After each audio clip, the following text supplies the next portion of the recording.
Hey YouTube, MDEX Music here, and welcome back to our series as we lead up to the launch of Mapping Tonal Harmony Pro 7 coming to you on October 1st. Today, what we're going to do is merely talk about a couple things Mapping Tonal Harmony can do, including 12 key workouts and song charting. Check it out.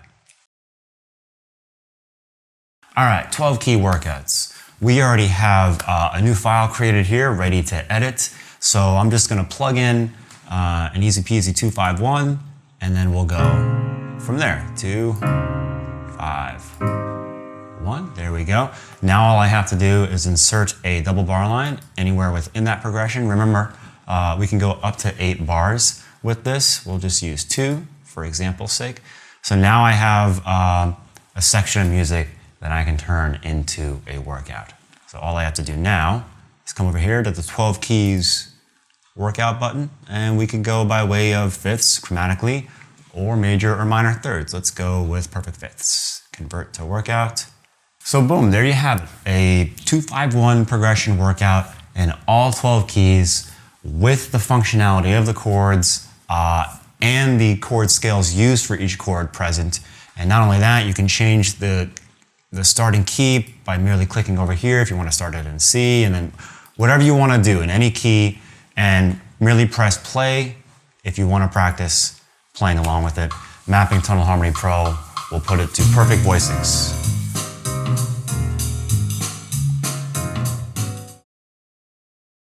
All right, guys, let's chart a song. So let's say for whatever reason you got a gig and your sax player doesn't have the chart and you need to chart it out for him, or you got a student that's trying to learn a song and you also want to chart that out for them. Whatever reason you want to chart a song, Mapping Tonal Harmony Pro will allow you to do that.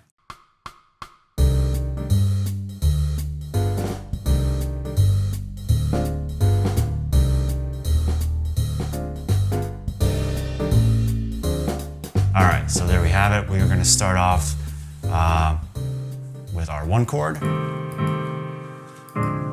So you see me there, just double click on the chord because every 2 beats, Mapping Tonal Harmony Pro is going to want to enter in a chord. There's a setting for you to change that. We won't get into that right now, but if you just want a full bar of a chord, just click on it again and it'll move the cursor over. So we only want the 2 chord for 2 beats. So I can click, boom, there we go. So I do that again, 1 bar of the C minor, half a measure of the 2, and the 5. This happens 4 times. Boom.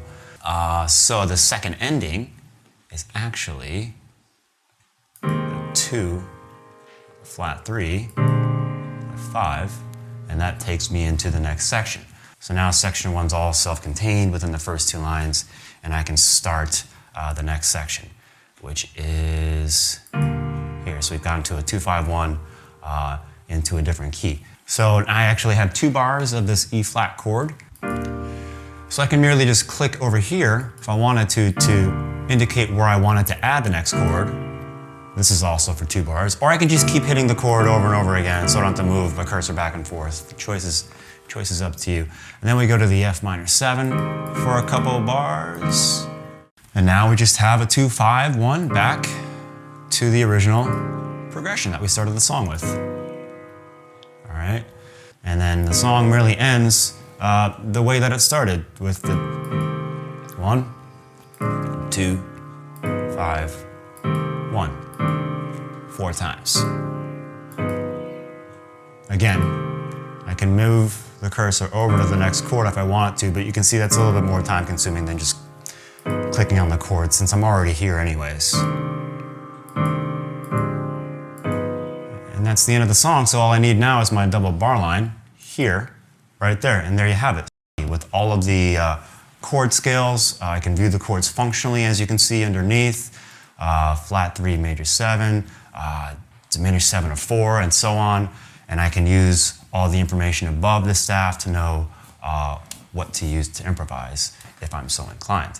And not only that, I can print this out, hand it out to my bandmates or students by just clicking out print here. And from here, you can merely print what you have with all the analysis, the brackets, the cadences, the chord scales. But if you want it to be a bit more neat and legible for a gig or performance, you can go over here to the staff preferences. And once you're in staff preferences, you can view it with the full analysis or no functional analysis, a myriad of different ways. Analysis without scales, probably the most legible and least cluttered lead sheet large. So there's the chord progression with the form and the repeats and all you need. You can also transpose your chart into any key for any instrument. We've written it out in concert C for trombone or piano, but let's say you want to give it to a tenor sax player, an alto sax player, or trumpet. So I would come over here for tenor sax and trumpet, I move it up and boom, there it is, ready to go for them. If I want to give it to an alto sax player, I go down 3/2 steps, there we go. Now I can hand it to an alto sax player. Anything you need to chart the song for yourself or an ensemble or an individual, Mapping Tonal Harmony Pro will do for you.